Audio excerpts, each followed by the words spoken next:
In this video, we are going to cover Newton's three laws of motion.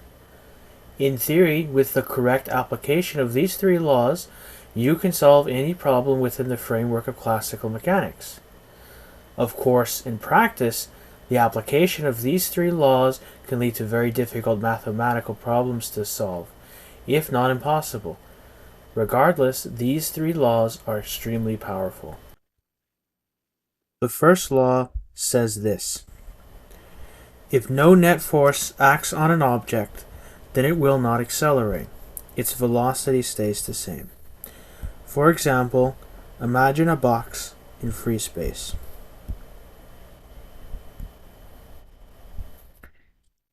If nothing interacts with it, then its velocity remains constant. Or in other words, the time derivative of its velocity is zero.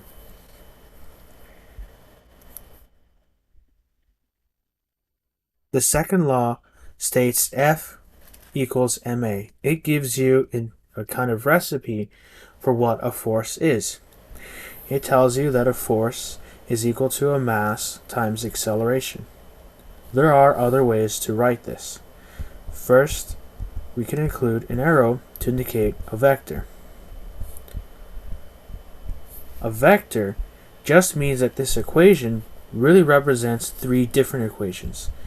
One in the x direction, one in the y direction, and one in the z direction for the three spatial dimensions. If you need to find the magnitude of the force vector, all you need to do is use the Pythagoras theorem on the three components.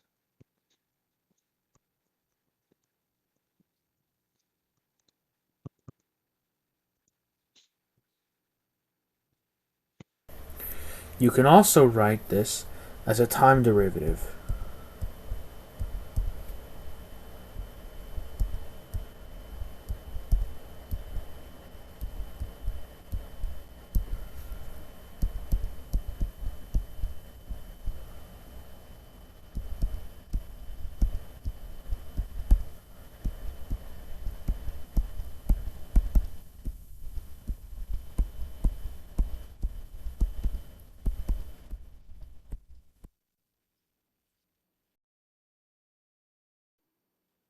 An example of a force would be friction. If I place my hand on a table, there will be a downward force and a horizontal force.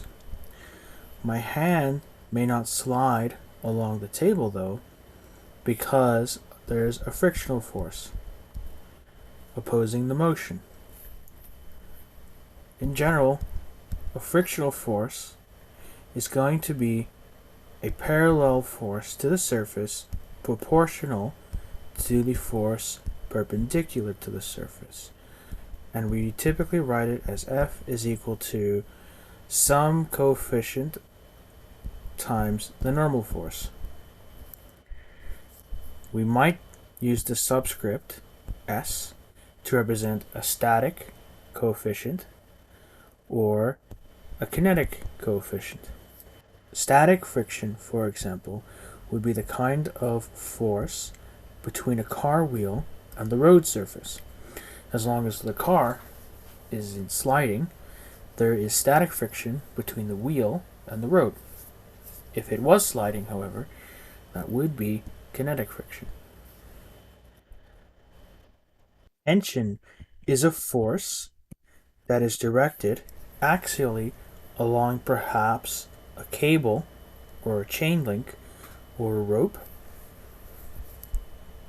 For example, on a table rests a box. Attached to that box is a string that wraps around a pulley, and a box is hanging below. On this box, gravity is acting on it, but tension is acting on it as well. On this box, tension is also acting on it. Additionally, gravity is acting on this block the normal force is also acting on this block.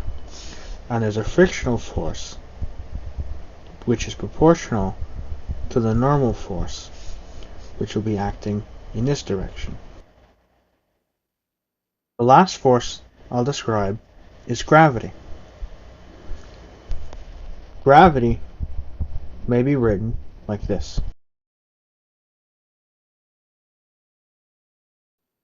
If I place my textbook on top of a table, gravity will act on that textbook to accelerate it downward towards the center of the Earth.